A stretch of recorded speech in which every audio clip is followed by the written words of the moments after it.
দেখতে দেখতে 2025-এর একদম শেষে এসে আমরা দাঁড়িয়েছি। ডিসেম্বরও কিছুদিনে শেষ হয়ে যাবে। সামনে একটা নতুন বছর, আর নতুন বছরের রেজুলেশন কি হবে সেটা ডিপেন্ড করছে আমি এই 2025-এ কি শিখলাম। আমি জানি না কেন 2025 আমার কাছে খুবই শিক্ষণীয় একটা বছর। এই বছরে আমি অনেক বেশি মানুষ চিনতে শিখেছি, যেটা আমি এতগুলো বছরেও করতে পারিনি।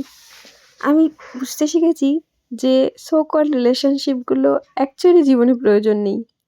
ভালোবাসি না বললেও ভালোবাসা যায়, আবার সারাক্ষণ ভালোবাসি বললেই ভালোবাসা হয় না। এই জিনিসটা আমি খুবই ক্লিয়ার। তাই তোমাদেরকে বুঝতে হবে কে তোমাদের ভালোবাসে, কে ভালোবাসি বলছে। তোমরা হয়তো ভাবছো এই ভিডিওটাতে এই কথাগুলো বলছি কেন।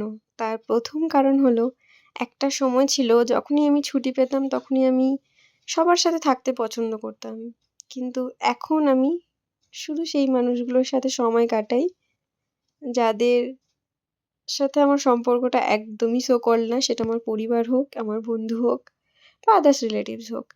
তো সেই জন্যই এখন সময় পেলেই এই যে আমরা ঘুরে বেড়াই। আমার কাছে আমার পরিবার সবসময় ইম্পর্টেন্ট। আমার ২ টো পরিবার এবং আমার কিছু রিলেটিভস আছে।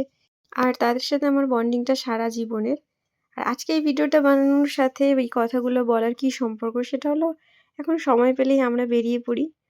সেরকম কিছু মানে প্ল্যান করে বেরোই না কোথায় যাবো, কিন্তু আমাদের খুবই ভালো সময় কাটে। আর এই যে মিষ্টি পাখি এরকমভাবে উদ্দেশ্যহীনভাবে ঘুরে বেড়াচ্ছে, এটা দেখেও আমরা খুবই এনজয় করি। প্রকাশের ক্ষেত্রেও সেম, ওর অনেক কাজ থাকে, ও চাইলে সেই দিনটা রেস্টও নিতে পারে, কিন্তু আমাদেরকে নিয়ে বেরোয় এবং আমিও এটা খুব এনজয় করি, যেটা আমি আর প্রকাশ আগে কখনো আমরা এরকমভাবে টাইম স্পেন্ড করিনি। এখন মিষ্টি পাখির জন্য আমরাও টাইম স্পেন্ড করতে পারছি একসাথে, আমি তো খুবই এনজয় করছি। তো আজকেও একটা মজার বিকেল কাটালাম, লাঞ্চ করে বেরিয়ে পড়েছি। আর এই যে একটু পার্কে ঘোরাঘুরি করে চলে যাব বাড়িতে, এবং বাড়ি যাওয়ার আগে একবার মিষ্টি পাখির মামার বাড়ি আমাদের বাড়ি হয়ে ফিরবো। তো এভাবে দিন কাটলো। কেমন লাগলো ভিডিওটা অবশ্যই জানিও।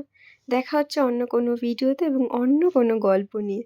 ততক্ষণ সবাই ভালো থেকো, সুস্থ থেকো আর এইভাবেই পাশে থেকো।